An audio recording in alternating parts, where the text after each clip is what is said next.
అందరికీ నమస్కారం. శని స్తోత్రం చదివితే శని దోషం నుండి ఉపశమనం కలుగుతుంది. శని గ్రహం యొక్క కష్టాలు తొలగిపోతాయి మరియు శ్రేయస్సు, సంతోషం లభిస్తాయని ఒక పెద్ద నమ్మకం. అయితే శని స్తోత్రం చదవడం వల్ల కలిగే ప్రయోజనాలు ఏంటి అంటే, శని దోషం నుండి ఉపశమనం కలుగుతుంది, కష్టాలు తొలగిపోతాయి, శ్రేయస్సు, సంతోషం లభిస్తుంది, ఆర్థిక ఇబ్బందులు తొలగిపోతాయి, ప్రతికూల శక్తులు కూడా తొలగిపోతాయి. అయితే శని స్తోత్రం చదివే విధానం కూడా మనం తెలుసుకుందాం. శనివారం ఉదయం లేక సాయంత్రం లేదా మీకు వీలైన సమయాలలో శని స్తోత్రం చదవవచ్చు. స్తోత్రాన్ని చదివేటప్పుడు శని దేవుడి విగ్రహం ముందు దీపం వెలిగించి ధూపం వేసి నమస్కారం చేసుకోవాలి. శని స్తోత్రాన్ని శ్రద్ధ భక్తితో చదవాలి. స్తోత్రం చదివిన తర్వాత శనిదేవుడిని నమస్కారం చేసుకొని మీ కోరికలను మనసులో కోరుకోవాలి. అయితే ఈ శని అనే పేరు అనడానికి బదులు శనీశ్వరుడు అని మీరు మనసులో అనుకోవడం కూడా చాలా మంచిదే. ఎందుకంటే శనిదేవుడు, శనీశ్వరుడు, ఈశ్వరుడు అంటే మనకు తెలుసు కదా, శివుడు అని. అలానే ఆ శనీశ్వరుడు ఎన్నైతే కష్టాలు పెడతాడో అంతకు మించి మూడింతల మంచి అయితే తప్పకుండా చేస్తాడు. ఆ మంచిని మనం అనుభవించే అప్పుడు మనం పడ్డ కష్టాలు మాత్రం చాలా తేలికగా అనిపిస్తూ ఉంటాయి. అంత మంచి అయితే జరుగుతుంది శని స్తోత్రం చదవడం వల్ల, శని భగవానుడి పూజ చేయడం వల్ల. అయితే మనం ఈ స్తోత్రాన్ని ఎన్నిసార్లు జపించాలి అంటే 19 సార్లు జపించడం వల్ల మంచి అయితే జరుగుతుంది. కాబట్టి మీరు శని భగవానుని పూజ చేసుకునే అప్పుడు ఈ శని స్తోత్రాన్ని 19 సార్లు జపించడం మంచిది. శని స్తోత్రం. నీలాంజన సమాభాసం రవిపుత్రం యమాగ్రజం ఛాయా మార్తాండ సంభూతం తం నమామి శనైశ్చరం. నీలాంజన సమాభాసం రవిపుత్రం యమగ్రజం ఛాయా మార్తాండ సంభూతం తం నమామి శనైశ్చరం.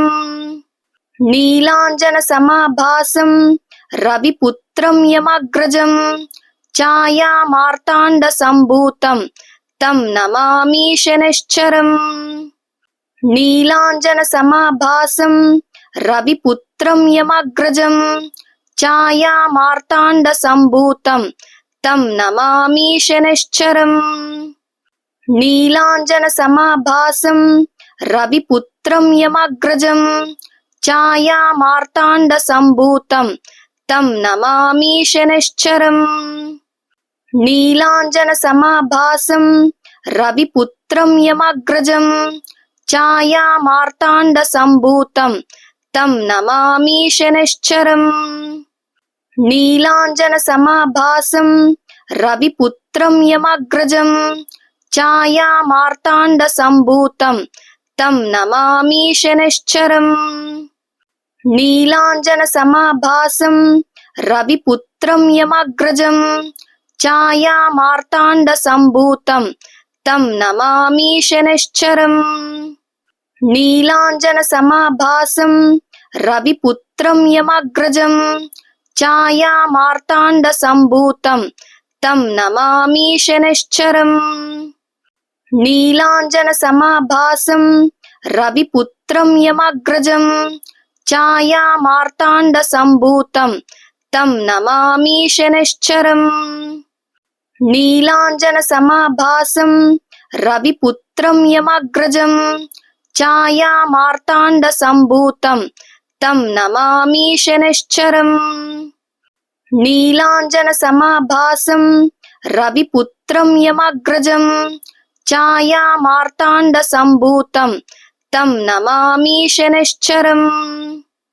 నీలాంజన సమాభాసం రవిపుత్రం యమగ్రజం ఛాయా మార్తాండ సంభూతం తం నమామి శనైశ్చరం. నీలాంజన సమాభాసం రవిపుత్రం యమగ్రజం ఛాయా మార్తాండ సంభూతం తం నమామి శనైశ్చరం. నీలాంజన సమాభాసం రవిపుత్రం యమగ్రజం ఛాయా మార్తాండ సంభూతం తం నమామి శనైశ్చరం. నీలాంజన సమాభాసం రవిపుత్రం యమగ్రజం ఛాయా మార్తాండ సంభూతం తం నమామి శనైశ్చరం. నీలాంజన సమాభాసం రవిపుత్రం యమగ్రజం ఛాయా మార్తాండ సంభూతం తం నమామి శనైశ్చరం. నీలాంజన సమాభాసం రవిపుత్రం యమగ్రజం ఛాయా మార్తాండ సంభూతం తం నమామి శనైశ్చరం. నీలాంజన సమాభాసం రవిపుత్రం యమగ్రజం ఛాయా మార్తాండ సంభూతం తం నమామి శనైశ్చరం.